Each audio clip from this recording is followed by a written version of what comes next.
लालू राबड़ी जिंदाबाद, जिंदाबाद जिंदाबाद, तेज तेजस्वी जिंदाबाद, जिंदाबाद जिंदाबाद।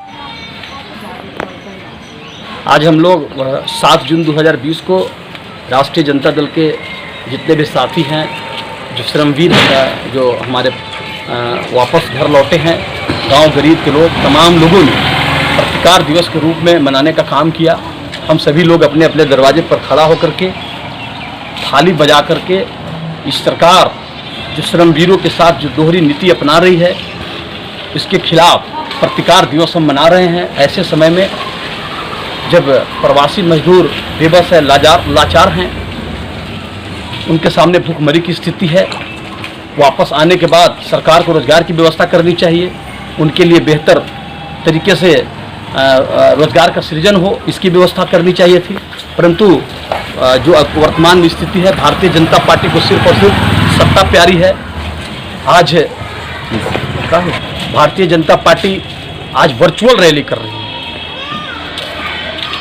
हम ऐसे समय में जब देश में मजदूरों के सामने भूखमरी की स्थिति उत्पन्न हुई है, लोगों के सामने रोजगार का संकट है, तो इस समय रैली करने की जरूरत नहीं है। उन श्रमवीरों के लिए रोजगार की व्यवस्था करने की जरूरत है, उन्हें रोटी की व्यवस्था करने की जरूरत है। परंतु भारतीय जनता पार्टी के लोग चुनाव प्रचार में लग गए, ये बिहार में सरकार बनाना चाहते हैं।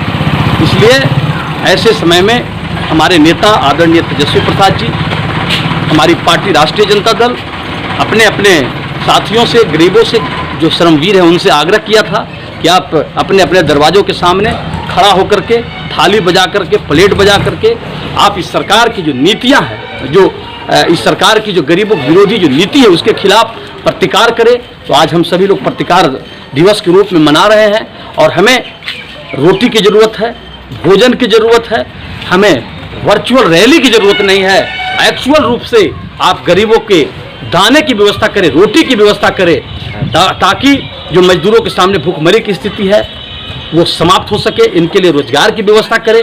रोजगार के अभाव में जिस तरह से मजदूर बाहर जाने को मजबूर और बेबस हुए थे, आप उनकी बेबसी और मजबूरी को समझते हुए मुख्यमंत्री जी इस राज्य में वो नरेंद्र मोदी जी, अमित शाह जी, इनके लिए घर में ही रोजगार की व्यवस्था करें, इनके लिए बेहतर तरीके से इनके पढ़ाई की व्यवस्था करें, ताकि जो पिछले दिनों हम लोगों ने देखा जिस तरह से मजदूर दुर्घटना में मर रहे थे, पैदल चल कर के आ रहे थे प्रवासी साथी श्रमवीर भाई, उनके सामने जो स्थिति थी काफ़ी भयावह थी। सैकड़ों लोगों ने अपनी जान दी है इस महामारी में। कोविड-19 कोरोना का जो प्रभाव है इस मुल्क में अभी कम नहीं हुआ है, परंतु सरकार उस कोरोना से लड़ने की बजाय अब चुनाव में लग गई है। वो चाहती है कि बिहार की सत्ता को हम एन केन प्रकार हड़प ले, लेकिन बिहार की जनता, नरेंद्र मोदी जी, नीतीश जी, अमित शाह जी इस बात को नहीं भूली है।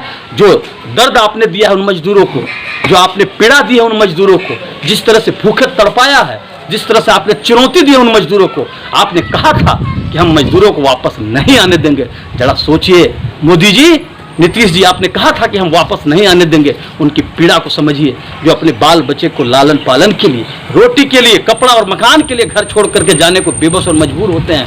आपने उनको घर पर आने से रोकने की बात की थी, लेकिन मेरे युवा नेतृत्व का जो कमाल था, उनका जो प्रयास था, उनका जो संघर्ष था, उसी का प्रतिफल हुआ कि आज प्रवासी मजदूर अपने घर वापस आए हैं। इसलिए हम सभी गरीब भाइयों से हम आग्रह करते हैं कि सरकार की गलत नीतियों के खिलाफ हम लगातार लड़ाई लड़ते रहेंगे, आंदोलन करते रहेंगे, संघर्ष करते रहेंगे और बिहार की इस निकम्मी सरकार को, जो गरीब विरोधी है, मजदूर विरोधी है, किसान विरोधी है, छात्र विरोधी है, महिला विरोधी है, इस सरकार को उखाड़ फेंक करके हम दम लेंगे। गरीबों को रोटी कपड़ा देना होगा, देना होगा, देना होगा। गरीबों को रोजगार देना होगा, देना होगा, देना होगा। गरीबों को उचित रोजगार की व्यवस्था करना होगा, करना होगा, करना होगा। प्रवासी मजदूरों को 10,000 रुपए देना निश्चित करो, निश्चित करो, निश्चित करो। प्रवासी मजदूरों को रोजगार देना निश्चित करो, निश्चित करो, निश्चित करो। नीतीश मोदी हाय हाय हाय हाय हाय हाय। गरीब एकता जिंदाबाद, जिंदाबाद।